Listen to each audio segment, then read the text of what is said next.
허환구의 라디오 오늘. 여러분 안녕하십니까, 허환구입니다. 대통령 비서실장 후임으로 국민의힘 5선 정진석 의원이 임명됐습니다. 야권은 일제히 민심에 어긋난 인사라고 반발했는데요. 정진석 신임 비서실장은 오직 국민의 눈높이에서 대통령께 객관적 관점으로 말씀드리려고 노력하겠다고 취임 소감을 밝혔습니다. 그런데 무슨 일일까요? 당장 이번 주에 열릴 예정이던 이재명 대표와의 영수회담이 어떻게 될지 모르겠습니다. 오늘 예정돼 있던 영수회담을 위한 실무회동이 무산됐는데요. 정진석 비서실장 임명 후 대통령실에서 연락이 와 일방적으로 취소했다고 밝혔습니다.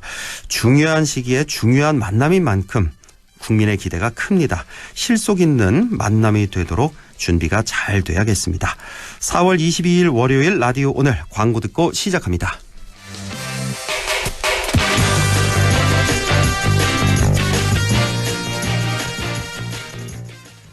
봄나들이 사행시. 봄나들이 갈 때쯤 나도 차 바꿀까? 라는 생각. 들면 딱 KGM 토레스지. EVX까지 혜택이 팡팡. 4월 특별 혜택 토레스 24개월 무이자 할부또는 최대 200만원 추가 할인. EVX 전트림 200만원 인하까지. KGM 전시장에서. 선생님, 제 검진 결과는 괜찮나요? 퇴직연금 관리가 엉망입니다. 그럼 어쩌죠? AI 투자 제한부터 수익률 관리와 1:1 상담까지 하나은행 연금 닥터로 관리하시죠. 퇴직연금을 건강하게 하나연금 닥터. 원금 손실에 유의하시고 자세한 내용은 하나은행 홈페이지 참조. 나에게 꼭 맞는 생유산균 락토핏. 아기에게 락토핏. 아이들도 락토핏. 우리 가족 락토핏. 맞춤형 생유산균. 내 몸에 필 락토핏. 종근당 건강기능식품입니다. 당신은 아마 아직 모를 거야. 장기렌트 숨은 강자. 아마존카는 아마 믿지 못할 거야. 합리적인 이 가격을. 아마존카. 장기렌트의 숨은 강자 홈페이지에서 실시간으로 확인하세요. 아마존카. 네, 라디오 오늘 월요일 순서 시작합니다. 1부 양승진의 슬기로운 뉴스 생활 함께 하시겠고요. 2부 이슈 오늘에서는 안동의 한 중학교에서 성추행 사건이 발생해 논란이 크게 되고 있죠. 잠시 후 전교조 경북지부 손미현 사무처장을 연결해서 자세히 얘기 나눠보겠습니다. 이어서 안상준의 세상 읽기도 함께 하겠습니다. 라디오 오늘 유튜브로도 다시 들으실 수 있습니다. 많은 애청 바랍니다.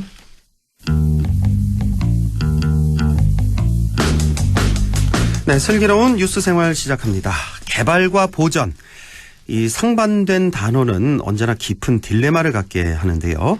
천혜의 자연경관을 관광자원으로 활용하기 위해서 개발을 할 것인지, 그 반대로 생명 다양성을 존중하고 자연과 함께 더불어 살아갈 수 있도록 이를 보전해 나갈 것인지.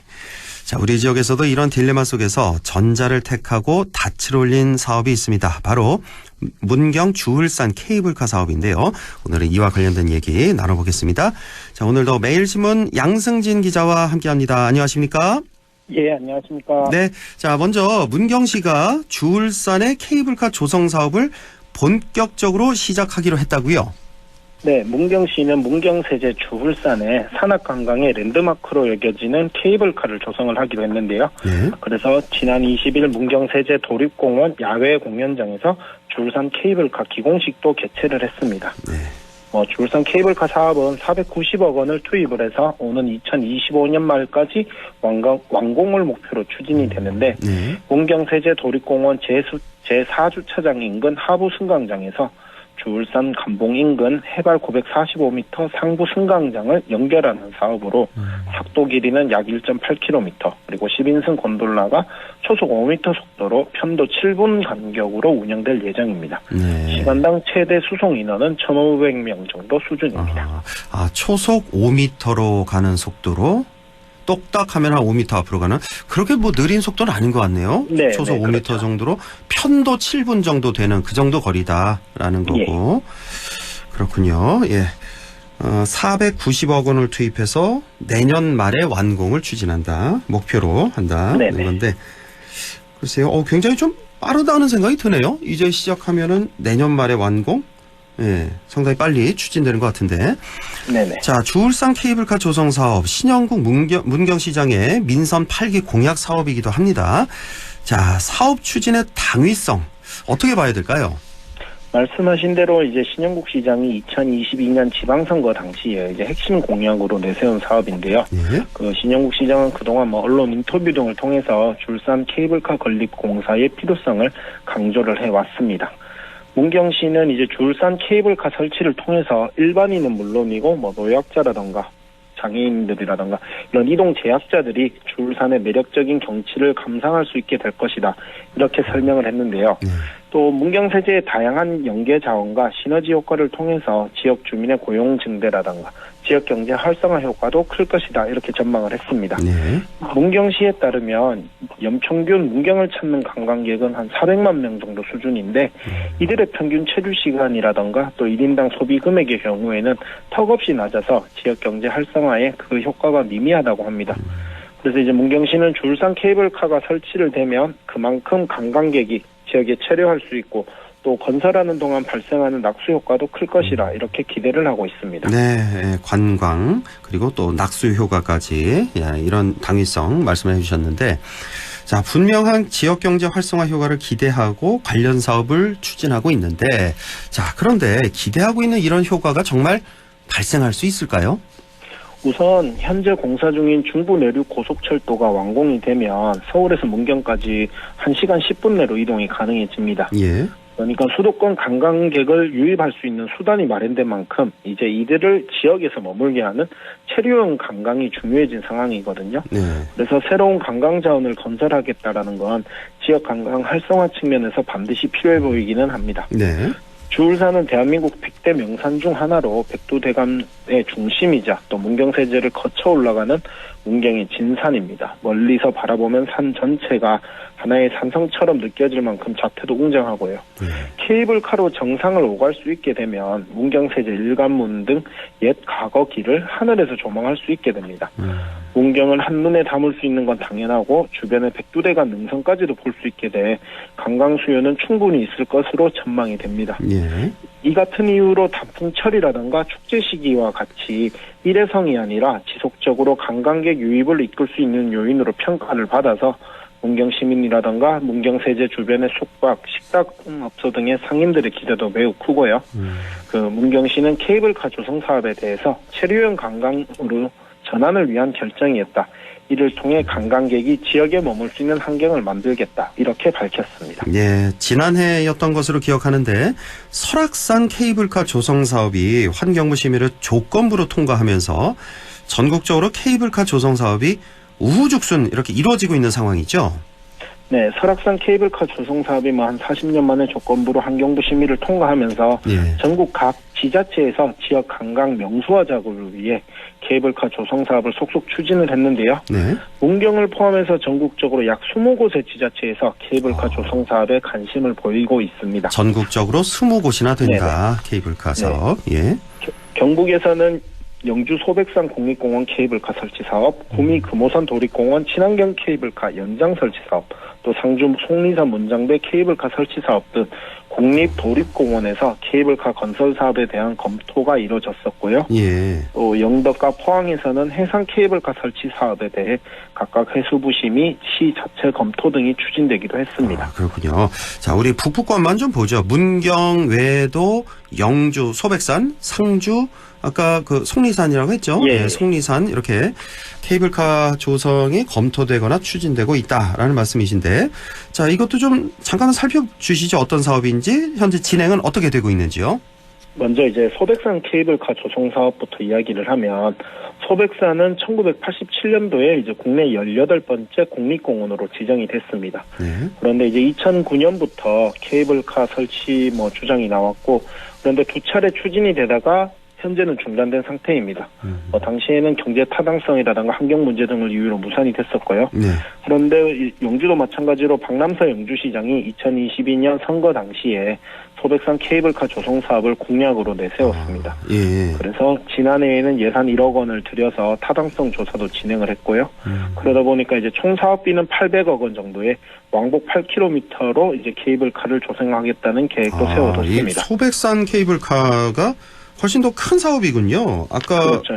아까 주울산 같은 경우는 예산이 490억이라고 하셨고, 네네. 길이가 편도가 1.8km. 네네. 그렇죠. 근데 여기는 편도가 4km 정도 되는 거군요. 한 두 배 정도 되고, 예산도 한 2배 가까이 되고, 예. 하지만 이제 백두대간 보호에 관한 법률과 같은 법 시행령에 따라서 이게 민간 자본 사업이 아니라 영주시가 직접 재정을 부담해야 하기 때문에 막대한 사업비를 두고 우려가 나오고 있고요. 현재는 용역 이후에는 구체적인 진행 사항은 없는 상황입니다. 그렇군요. 아직 구체적으로는 진행이 안 되고 있는 상황이고, 자, 영주 소백산 케이블카 받고, 이제 상주의 속리산 케이블카 건설도 지난해 다시 이슈화되기는 했지만, 지역에서는 오래전부터 건립 필요성이 또 제기된 사업으로 알고 있습니다.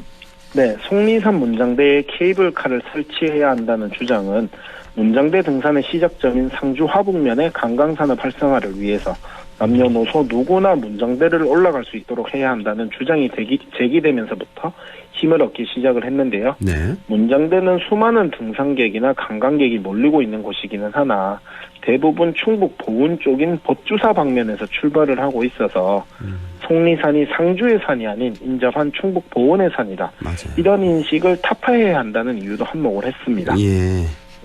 지난해 3월 박주영 상주시의원이 본회의의 5분 발언을 통해서 그 필요성을 주장을 했고요. 속리산 케이블카 설치도 한 20년 넘게 필요성이 제기돼 왔으나 환경보호라든가 또 국립공원 개발, 인허가 문제, 충북 도화의 개발 주도권 문제 등으로 아직은 주장 제기 단계 수준에 머무르고 있는 상황입니다. 그렇군요. 자, 이렇게 막대한 재정 부담 문제도 있고 환경 보전 같은 문제도 있고, 그래서 이렇게 진척이 좀 힘든 상황에서 문경의 주울산 케이블카 가장 많이 앞서가고 있는데, 그런데 이 주울산 케이블카 사업을 추진한 과정에서 산림청의 숲가꾸기 사업을 이용해서 문경세제 도립공원 경계부의 산림을 훼손시켰다는 그런 의혹이 제기되고 있다면서요. 네, 민간 환경단체가 관련 의혹을 제기를 했는데 민간 연구단체인 기후재난연구소는 문경시가 문경세제 도립공원 경계부에 있는 주울산 정상부에 케이블카 사업을 추진하는 과정에서 사업 구역 내 숲의 가치를 떨어뜨리기 위해 산림청 숲가꾸기 사업을 진행했다. 이렇게 지난 1월에 주장을 했습니다. 예. 그 숲 가꾸기 사업의 하나로 대규모 벌목을 해서 생태 자연도를 1등급에서 2등급으로 만들었고 그 결과가 이제 환경영향 평가 절차를 쉽게 마무리했다는 것이 주장의 핵심인데요. 그러니까 민간 환경 단체가 숲의 가치를 떨어뜨리기 위해서, 그러니까 이 케이블카를 놓기 위해서 산림청의 숲 가꾸기 사업을 진행했다, 이런 주장이에요 지금? 이건 의혹 단계고. 그렇죠. 문경시가 주울산 케이블카 사업을 추진한 게 지난 2022년 7월이거든요. 그런데 주울산 정상부의 숲은 생태 자연도가 당시에는 1등급 평가를 받은 것으로 식생 보존 가치도 높았습니다. 그래서 당연히 환경영향평가 협의라든가 이런 것들도 쉽지 않았고요. 그런데 이제 사업 추진 2개월이 지난 2022년 9월 문경시는 식생 보전 가치 미흡을 이유로 환경부 국립생태원에 생태자연도 평가 이의 신청을 제기를 했었습니다. 하지만 당시에는 환경부는 이 같은 이의를 기각을 했고요. 그런데 문경시가 2023년 1월부터 주울산 정상부 주변에 33헥타르 규모의 숲에서 숲 가꾸기 사업을 실시를 했고, 그 결과 이제 2023년 5월 국립생태원의 현지 조사 결과 생태자연도 등급이 2등급으로 하락하게 됐다.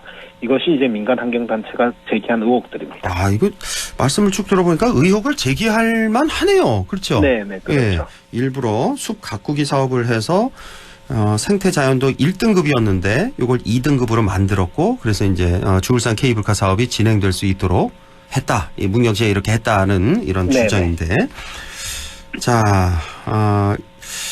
그렇다면 이 환경단체 이런 주장 어떻게 보십니까? 이런 시각에 대해서? 기후재난연구소가 이 단체가 공개한 문서를 보면 네. 해당 지역의 숲 가꾸기 사업 목적은 미세먼지 저감인데 숲 내부 나무를 일정 비율로 베어내는 벌목이 이루어졌던 것입니다. 아, 미세먼지 저감이 목적이었는데 벌목을 했다. 반대로 네. 한 거 아닌가요? 이렇게 되면? 그렇죠. 보존 가치가 높았던 지역을 지자체가 고의로 훼손을 해서 개발 사업이 쉬워지도록 했다라는 게 이 환경단체 주장의 핵심인데 예. 실제로 벌목 작업 이후 문경시는 곧바로 환경영향평가 용역을 진행을 했고 환경부의 환경영향평가를 어렵지 않게 통과해서 이제 뭐 사업을 추진을 하게 됐습니다. 예. 이와 관련해서 문경시는 인근 지역의 숲 가꾸기는 30여 년 전부터 계속 진행된 사업이다. 또 개발 사업을 위해 특별히 한 것은 아니다라는 해명도 했고요. 예. 또 사유림 주인으로부터 숲 가꾸기 사업을 진행해달라는 요청이 있었다. 이렇게 설명을 했습니다. 이렇게 문경시의 이제 해명인 거죠. 이렇게. 네네. 예. 이를 두고 이제 그 기후재난연구소는 숲 가꾸기 사업이 악용됐다. 이렇게 지적을 했고요. 현장 조사를 통해 벌채 사실을 확인했어도 아무런 조치를 취하지 않고 이를 묵인한 국립생태원에 대해서도 강도 높게 비판하기도 했습니다. 아, 그렇군요. 이렇게 저희 양승진 기자가 지금 의혹 단계에 있는 아마 지역 주민들도 많이들 궁금해하실 테니까 지금 양측의 입장을 다 이렇게 설명을 해주신 겁니다. 그렇죠. 그래서 그렇죠. 예, 자 이제 뭐 판단은 이제 청취자 여러분들이 하시면 되겠고, 자 이제 다시 처음으로 돌아가서 우리가 이제 개발과 보전 얘기를 했잖아요. 이 깊은 딜레마를 해소한다는 것이 참 쉽지가 않아 보이네요. 체류형 관광을 이끌어내서 지역 경제 활성화를 뭐 하겠다 이런 문경시의 계획이라던가 또 자연을 그대로 보존을 해야 한다라는 환경단체의 주장도 다 일리가 있어 보이거든요. 그렇습니다. 예. 지방 소멸 시대에 살고 있는 지금 상황에서 이 문제는 문경만 해당되는 문제는 아닐 것 같습니다. 그리고 아직 답보 상태이기는 하나 케이블카 조성 사업을 뭐 검토하고 있는 영주나 상주에도 당연히 해당되는 문제이기도 하고요. 예. 그런데 이 문제는 뚜렷한 답은 보이지 않습니다. 무엇이 됐건 목표만 지향하는 것은 뭐 안 된다는 것을 명심을 해야 될 것 같기는 한데 목표가 번듯하다고 해서 가정의 편법을 이용하는 건 반드시 지양해야 할 것 같고요. 예. 또 환경영향평가 통과를 위해서 고의적 산림 훼손과 같은 편법 없이 또 개발 논리의 치중에 정작 중요한 것은 살피지 못하는 결과를 낳지 않도록 해야 할 것 같고 반대로 환경보호에만 집중을 하다 보면 지방 소멸을 막을 수 있는 골든타임을 놓치는 일도 생길 수 있으니까 모두가 지혜를 한데 모아야 할 것 같습니다. 그렇습니다. 예, 오늘은 주울산 케이블카부터 속리산 또 소백산 케이블카 소식도 알아봤고요. 개발이냐 보존이냐 참 풀기 어려운 숙제인 것 같습니다. 자, 지금까지 매일신문 양승진 기자와 함께했습니다. 고맙습니다. 네, 감사합니다. 네, 라디오 오늘 2부에서 뵙겠습니다.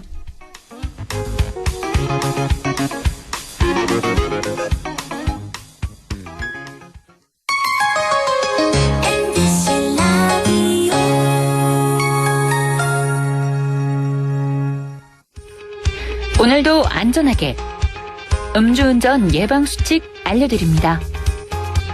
첫 번째, 술자리가 예정된 경우 미리 귀가 방법을 정하고 차는 가져가지 않는 것이 안전합니다. 두 번째, 음주 후 자전거나 전동 킥보드를 이용하는 것도 음주운전 처벌 대상에 포함됩니다. 세 번째, 과음을 한 다음 날에는 대중교통을 이용해 주세요. 숙취 음주운전 역시 처벌 대상입니다. 네 번째, 음주운전을 방조하는 경우에도 3년 이하의 징역형 또는 1,000만 원 이하의 벌금형에 처해질 수 있습니다. 적극적으로 말려주세요. 위험한 음주운전 미리 예방하여 소중한 생명을 지켜주세요.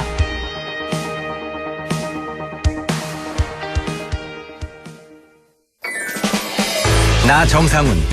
밀고 당기는 밀당의 고수지만 버스 등받이는 당겨 앉는 반전 매력.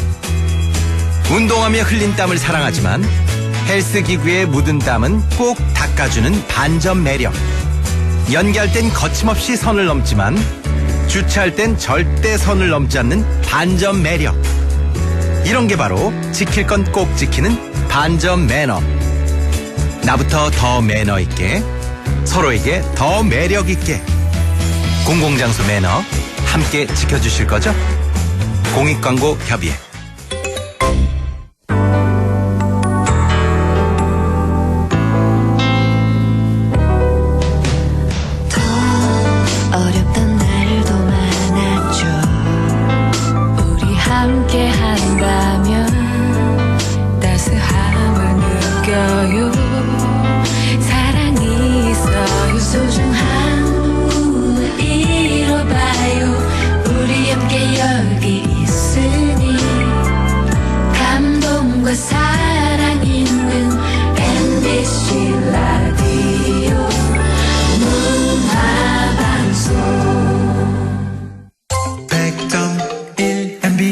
라디오.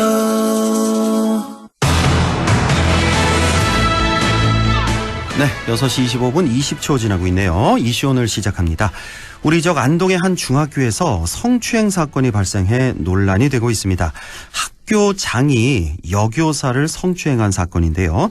전교조 경북지부 손미현 사무처장을 연결해서 자세한 얘기 들어보겠습니다. 손미현 사무처장님 안녕하십니까? 네, 안녕하세요. 네, 자, 믿기지 않는 일이 일어났습니다. 저희 안동 MBC 뉴스 데스크에서 2번의 리포트로 이렇게 보도를 해드렸는데요. 자, 안동의 한 중학교 교장이 여교사를 상대로 6개월간이나 지속적인 성추행을 했다. 자, 이 사건인데 이게 대체 어떻게 된 일인가요? 네, 작년 9월 한 중학교에 부임한 가해 교장은 피해 교사에게 속옷 사이즈를 묻는다든지 이마에 뽀뽀를 하거나 민감한 신체 부위에 손을 대는 등 6개월간 신체적, 언어적 성추행을 저질렀습니다.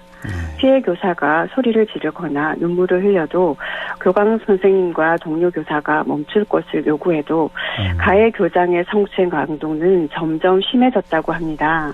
저는 견디지 못한 피해자가 용기를 내어 경찰서와 교육청 성고충 심의위원회에 신고를 한 것입니다. 6개월간이나 지속적으로 성추행을 저지른 겁니다. 6개월이면 상당히 긴 시간인데 이 피해 교사 상당히 좀 고통스러웠을 것 같고. 네, 그러니까 말씀하신 거 들어보니까 이제 교감 선생님 그리고 또 동료 교사들 어느 정도는 뭐 다 알고 있었던 그런 내용인 것 같네요. 학교 내에서는. 많은 분이 알고 있다기보다는 가까운 분이 잘 알고 있었다 이렇게 생각하시면 될 것 같아요. 그렇군요. 예. 네. 자, 뉴스를 보니까 장학사가 되도록 도와주겠다. 교원 인사에 영향력을 미칠 수 있다. 뭐 이런 식의 압박을 그 교장 선생님이 이제 이 피해 교사에게 계속 했다면서요. 네, 맞습니다. 피해 교사는 오래전부터 교육 전문직 장학사 시험을 준비하고 있었습니다. 예. 그런데 가해 교장이 부임하자마자 장학사가 되도록 도와주겠다며 교육청에 전화를 걸어 잘 봐주라고 통화하는 모습을 보여주고 교육청의 일을 맡아오기도 했지만 피해 교사는 그것이 싫어 일부러 교장 선생님이 맡아오신 일을 하지 않았다고 합니다. 또 교무부장이라는 보직 자체가 교장 선생님과 자주 접촉할 수밖에 없어서 피해 교사는 교무부장을 하지 않겠다고 했지만 돌아온 답은 교무부장을 하지 않으면 앞으로 교육청의 일을 할 수 없을 것이다 라는 것이었습니다. 이것은 명백하게 성폭력 범죄 처벌 등에 관한 특례법 제10조 제1항 업무상 위력 등에 의한 추행이라고 볼 수 있습니다. 예, 그렇군요. 그러니까 제가 잘 몰라서 좀 여쭤보겠는데 이 장학사가 되는 그 시험이 있잖아요. 네. 여기에 이 교장의 영향력이 큽니까 혹시? 금평이라는 근무평정 점수가 중요하기 때문에 네, 그 점수를 교장 선생님이 주시기 때문에 그렇습니다. 그게 상당한 비율을 차지하는 거군요. 네네. 장학사 시험 볼 때. 그러니까 당연히 이제 영향력을 줄 수밖에 없고. 예. 네. 자, 그런데 2차 가해도 있었다면서요? 어떤 거였습니까? 네, 피해 교사가 3월 4일 오전 학교를 통해서 교육지원청에 성고충 조사 신고서를 접수하자 당일 오후부터 가해 교장은 피해자에게 자신이 잘못했으니 용서해달라, 죽고 싶다, 제발 살려달라며 80여 회 가까이 문자를 보내고 전화통화를 시도했습니다. 또 피해자의 동네에 2차례나 직접 찾아와서 스토킹 범죄를 저지르기도 했습니다. 그 때문에 피해자와 가족은 극도의 불안과 공포를 느끼며 일상생활을 할 수 없을 정도였다고 합니다. 2차 가해는 경북교육청에서 성고충 조사 신고서에 피해자 자필 서명이 없다고 반려한 후에 이틀 후에 교육청에서 재접수할 때까지 계속 이어졌습니다. 그렇군요. 그러니까 1차적으로 이제 성추행 그 가해를 한 거고 그다음에 이제 2차 가해가 이렇게 있었다. 나중에 지속적인 이제 문자 통화를 보내고 집에까지 또 찾아오기도 하고.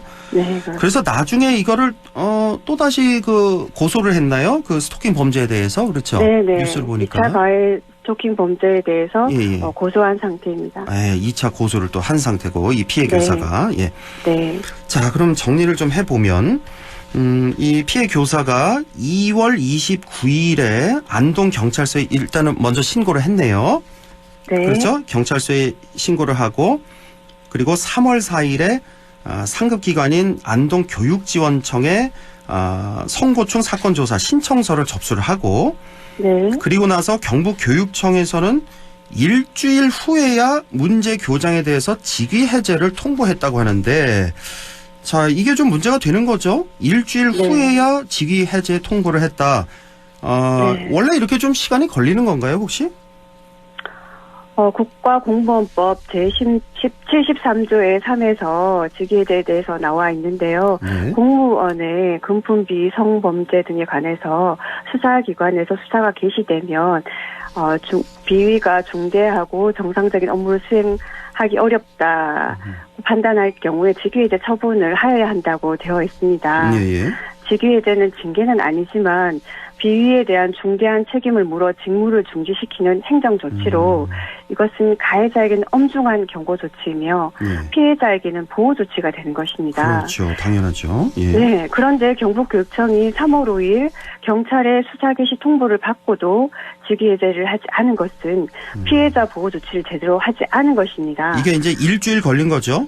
네, 그렇죠. 직위해제하기까지 일주일 동안 계속해서 2차 가해를 당해온 거예요. 그렇죠? 피해 교사는. 네, 그렇죠. 특히나 2차 가해가 극심했던 그 시간들이 3월 4일부터 6일까지인데 3월 5일 바로 직위해제했다면 이런 2차 가해가 상당히 줄었겠죠. 예방할 수 있었겠죠.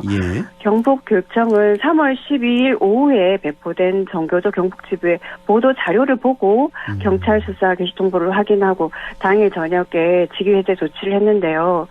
직위해제 조치는 인지 즉시 신속하게 이루어질 수 있다는 것을 또 보여주고 있습니다. 그렇습니다. 예. 자, 지금 전교조라든지 전교조 등의 공동 대책위에서는 직위해제 통보가 늦어진 이유를 뭐라고 보고 계시는 겁니까? 성폭력 사건이 신고된 후에는 신속히 가해자 분리 조치를 한 후 상급기관에 보고하는 등 2차 가해가 발생하지 않도록 피해자를 보호하고 지원하는 것이 우선입니다. 그런데 경북교육청의 입장 표명 그대로 받아들인다고 하면 직위해제가 늦어진 것은 가해자가 병가와 연가를 내고 학교에 출근하지 않으니 분리 조치되었다고 판단한 것이라고 합니다. 지금 여기 그러면은 교장이 이제 신고가 되고 나서 병가, 연가를 한 일주일 정도 냈나 보네요. 네네. 그렇습니다. 이걸 이제 분리 조치됐다 이렇게 판단한 거군요. 경북교육청에서는. 예, 계속 말씀 주시면요. 네. 앞서 말씀드렸듯이 피해 교사는 3월 4일 날 교육지원청에 성고충 조사 신고를 했고 3월 5일 교육지원청으로 보고받은 경북교육청은 피해자 자퇴 서명을 받아야 한다며 3월 6일에야 접수하였습니다. 다음 날. 네, 다시 복귀하면 3월 4일부터 6일까지는 2차 가해가 극심한 기간이었습니다. 그렇죠? 그런데 교육부의 학교 내 성희롱 성폭력 사안 대응 업무 가이드에 보면 사안 신고서 접수 시 신고인이 문서 작성이 어려울 때는 상담원 참관하에 구술로 신고 접수할 수 있음으로 되어 있습니다. 또 2013년부터 성폭력은 친고죄가 아니기 때문에 당사자가 아니라도 신고할 수 있게 되어 있는데요. 경북교육청은 피해자 중심주의 원칙에 의한 사안 처리 역량과 성인지 감수성이 현저히 부족하다고 볼 수 있습니다. 그렇군요. 그러니까 다시 한번 정리해보자면 2월 29일에 안동경찰서에 신고를 최초에 합니다. 그리고 나서 3월 4일에 교육지원청에 신고하고 5일에 경찰서 그 수사 개시가 통보가 되고 12일이 돼서야 직위해제가 되는 이 교장이. 그러니까 제가 보기에는 2월 29일 안동경찰서 최초에 신고했을 때 이때 경찰서에서 바로 학교 측에 어떤 조치를 취했어야 되는 거 아닌가 생각이 좀 드는데요. 네, 경찰서에서 학교 쪽에 바로 조치는 할 수 없고. 그래요?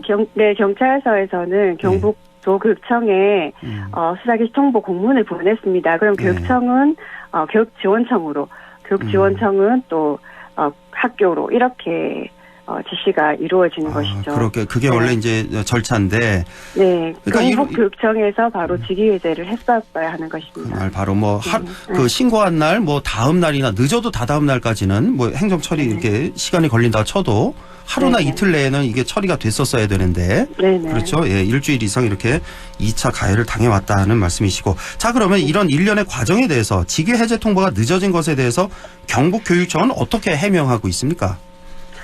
네, 학교장에 의한 교사 성폭력 사건 해결을 위한 공동대책위에서는 4월 8일 11시 경북도교육청을 방문해서 가해자의 직위해지가 늦어진 부분에 대해서 강력하게 항의를 하였는데 이때 경북교육청은 경찰서에 확인해도 수사 개시에 대해 알려주지 않았다. 학교와 교육지원청에 경찰 수사 개시에 대해 점검을 했지만 확인할 수 없었다 등의 취지로 답변을 하였습니다. 그래요? 네, 하지만 다음 날 성폭력 공제위에서는 경찰의 수사 개시 통보 공문이 3월 5일 경북교육청에 접수된 사실을 확인하였습니다. 경북교육청은 늑장 대응도 모자라 책임을 면피하려는 태도까지 보여주고 있습니다. 경북교육청은 안일한 사안 처리로 피해자의 2차 피해 고통이 커졌다는 것에 막중한 책임감을 느껴야 할 것입니다. 그러네요. 3월 5일에 공문이 경북교육청에 접수된 사실, 이건 확실히 움직일 수 없는 사실이군요. 예. 네네.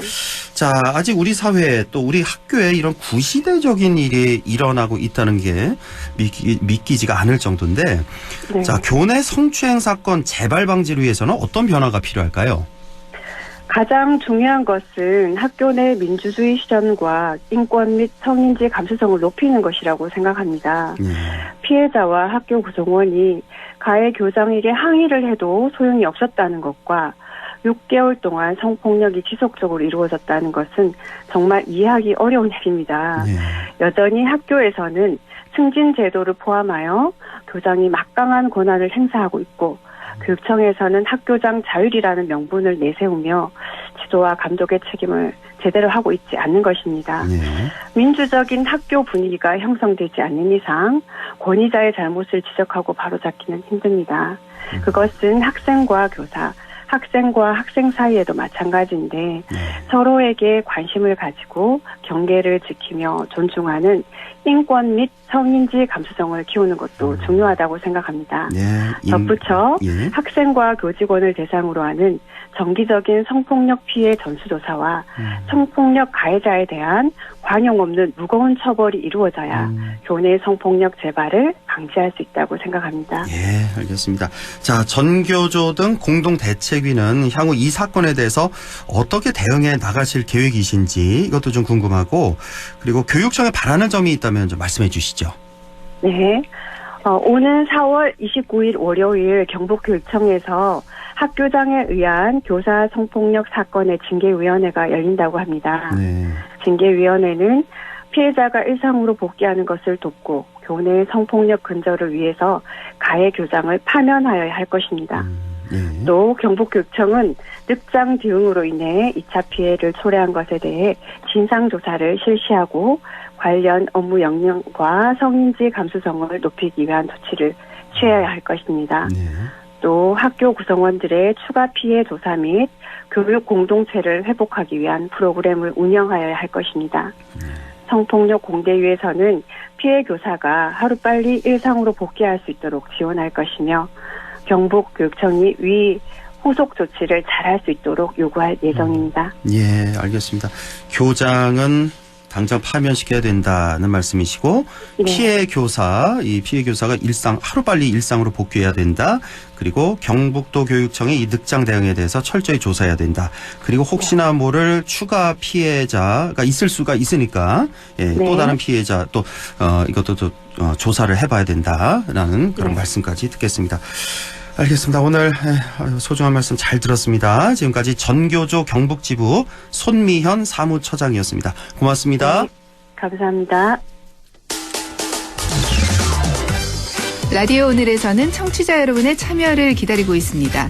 우리 지역에서 발생한 사건 사고 소식이나 함께 토론하고 싶은 내용을 안동 MBC 홈페이지 라디오 오늘 게시판에 올려주시기 바랍니다. 전화와 문자 참여도 하실 수 있습니다. 전화는 851국에 7191번, 문자는 샵 0913번으로 보내주시면 됩니다. 문자는 단문 50원, 장문 100원의 정보 이용료가 있습니다. 여러분의 많은 참여 바랍니다.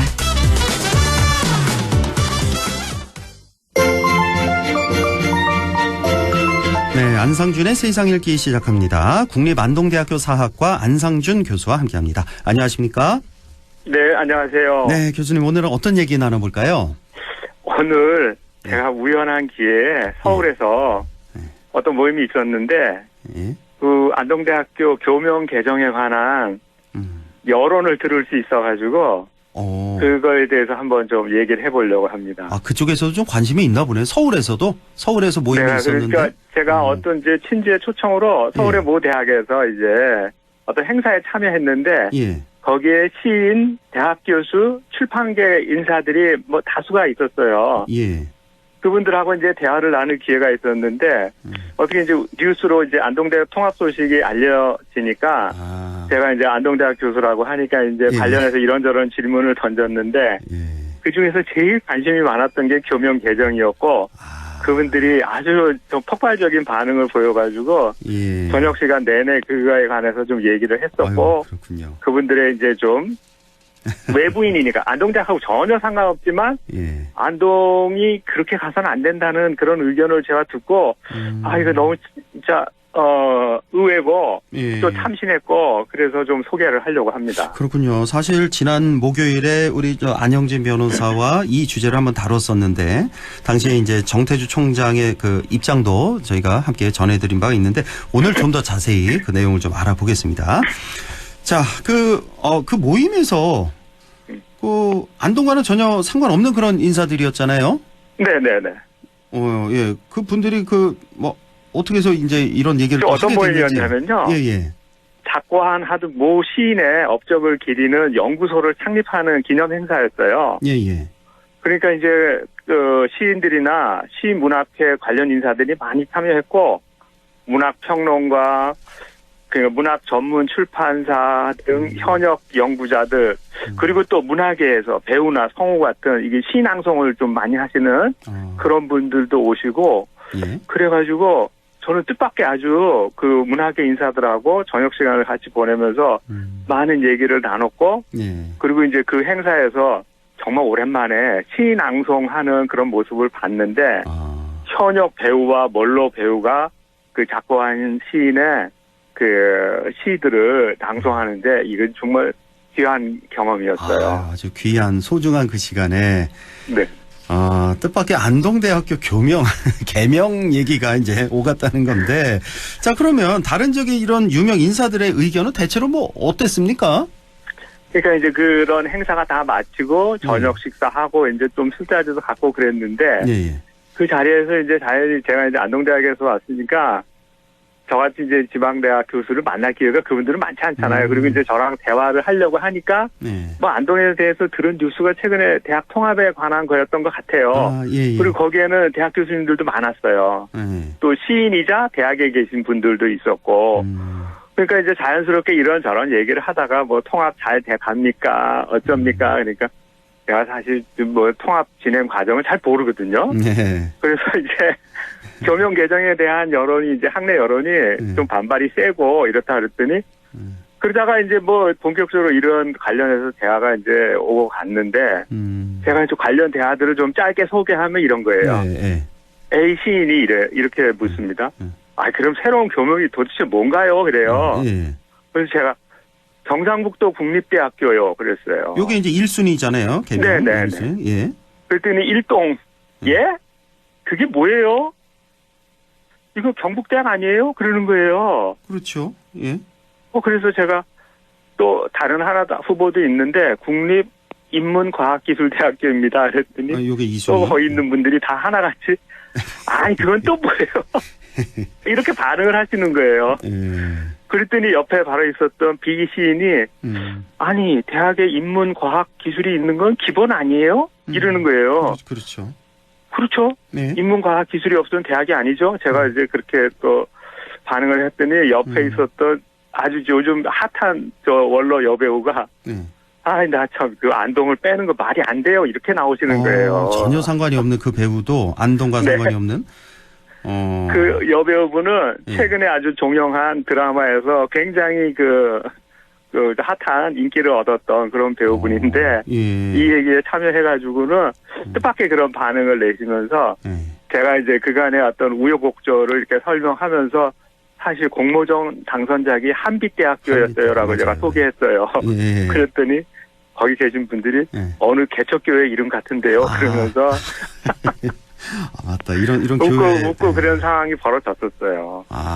그렇군요. 하긴 또 말씀 들어보니까 경상북도 국립대학, 이거 경북대학인 것 같고, 국립인문과학기술대학교, 이것도, 그러니까 안동대하고는 좀 전혀 상관없는, 안동대를 떠올리기 힘든 그런 대학들이어서. 그렇죠. 기존에 이제 안동대학의 이미지가 이제 탈색시키려고 완전히. 하는데 그걸 탈색시키면 일반인들은 이제 아예 모른다는 거예요. 그러니까요. 예. 네. 그러니까 지금 쭉 설명을 해 주셨는데, 그러니까 다른 지역에 사시는 분들도 안동대 교명 개정에 대한 생각이 지금 안동 시민들의 생각과 크게 다르지 않다.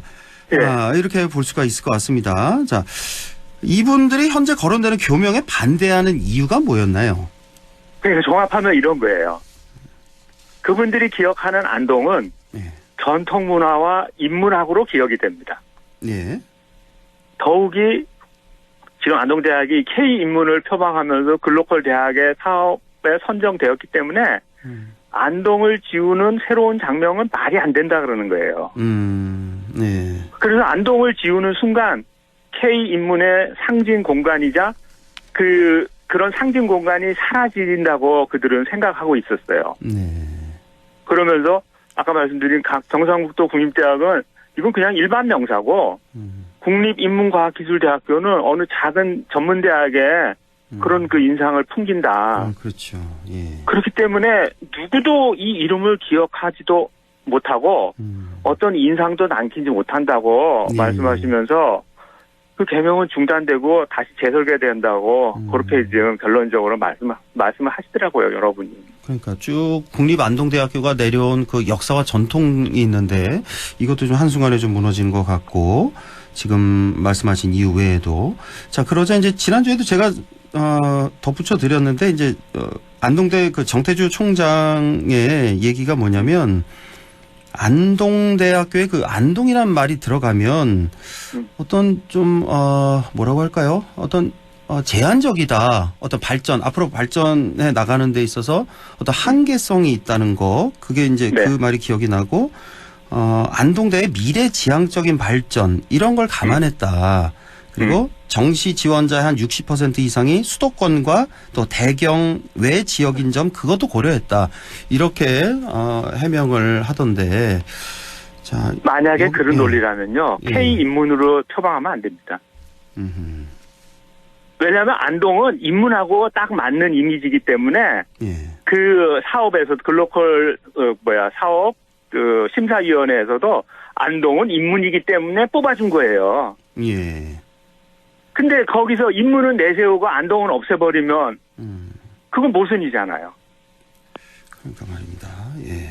만약에 우리 학교가 지금 공대 총장님이 하시는 말씀처럼 공과대학이다, 바이오나 이쪽이 이제 간판을 내걸고 K바이오 뭐 이런 식으로 나가서 하면은 안동이 없어도 돼요. 예.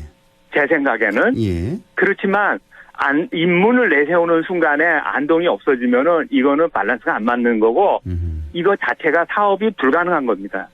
그렇겠군요. 예. 네. 알겠습니다. 예. 그 대국민 사기극이죠, 그거는. 지금 그렇지 않아도 지금 안동 지역민들이 뭐 동문들도 그렇고 뭐 여러 가지 단체에서 굉장히 지금 반대를 하고 있다. 지금 이 교명 개정에 대해서, 개명에 대해서 이런 지금 지역의 어떤 여론이 있는데. 아직 그래서 제가 이분들이 이렇게 장명에 대해서 적극적으로 반응을 하고 흥미롭게 반응하는 걸 가만히 생각해 보니까 이 시인과 배우들이야말로 사실 말을 가지고 사는 사람들이잖아요. 언어의 마술사들이잖아요. 그렇습니다. 예. 그들의 말과 연기로 우리는 울고 웃고 뭔가 희노애락을 느끼고, 그렇기 때문에 장명이라고 하고 이름을 붙이는 거 이런 거는 그분들에게 굉장히 중요한 거예요. 그러니까 아주 민감하고 흥미롭게 반응을 했던 것 같아요. 그래서 제가 진짜 돌아오면서 가만히 생각해 보니까 이게 이름을 짓는다는 거는 굉장히 중요한 것 같아요. 제 이름이 안상준이라는 거는 다른 사람이 저를 그렇게 불러오면서 정체성이 확립되고 많은 사람들에게 아무개는 그런 사람이야 라고 이제 소개가 되는 건데, 안동대학도 마찬가지거든요.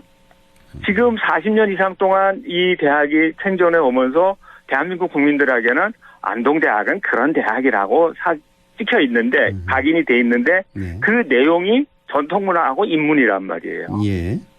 그 시인들도 그렇게 생각하고 있고 아무런 이해관계가 없고 안동대학을 모르는 사람도 안동대학 그러면은 그런 이미지가 딱 떠오르고 제가 사학과니까 사학과니까 지금 뭐 글로컬 사업에 대해서 잘 아시겠군요. 뭐 이렇게 반응을 하는 게 당연하잖아요. 예. 근데 저는 사실 모르거든요. 이런 게 이제 상당한 문제점이고 지금 이렇게 언어의 마술사들이 직감적으로 거부하고 이 새로운 그 장명들의 불가 판정을 내렸다는 거는 사실 좀 심각한 문제인 것 같고 저는 정말 예상 밖의 그런 경험을 했지만 심각한 문제인 것 같고 앞으로 이 두 개의 교명이 피해자 우리 구성원들에게 어떤 피해를 끼치는 건 아닐지 그런 걱정마저 들었습니다. 그렇군요. 예. 자, 교육부에 이미 이 두 개 교명 신청을 한 걸로 알고 있는데 이게 뭐 다시 바뀔 수는 있는 건지 뭐 이것도 포함해서 오늘 결론 말씀해 주시죠. 한 2분 정도 남았네요. 이게 지금 어떻게 결론이 날지 모르겠어요. 그렇지만 한 가지만 이제 더 말씀드리면 그날 이제 헤어지는 자리에서 우리나라의 정말 지금 현재 그 시인 중에서 우리 국민들에게 가장 사랑받는 시인 중에 한 명이 장성남 시인이라는 분인데 이분이 이제 그날 이제 오랫동안 얘기를 했었는데 그분이 그러더라고요. 헤어지면서 국립인문과학기술대학교 안 교수님 오늘 즐거웠습니다. 그리고 인사하더라고요. 이순희 안. 근데 그분 너무 재밌게 농담처럼 이렇게 하시는 거예요. 농담을 한 거죠, 이렇게. 네. 근데 참 돌아오면서 이제 앞으로 내가 국립인문과학기술대학교 교수라고 소개를 해야 되는구나. 이런 생각을 하면서 저는 그걸 도저히 받아들일 수 없는데 이렇게 소개를 해야 되면은 내 기분이 어떨까. 그런 생각하고 학생들도 어떨까. 그리고 그 대학이 뭐냐고 어떻게 소개를 할까. 그런 생각이 들면서 매우 씁쓸했는데 아까 말씀하신 것처럼 우리 공대 출신 총장님이 안동이라 이름이 뭐 미래지향적이지 않고 제한적이고 뭐 이런 얘기는 지워버리기 위한 그냥 강변이에요, 강변.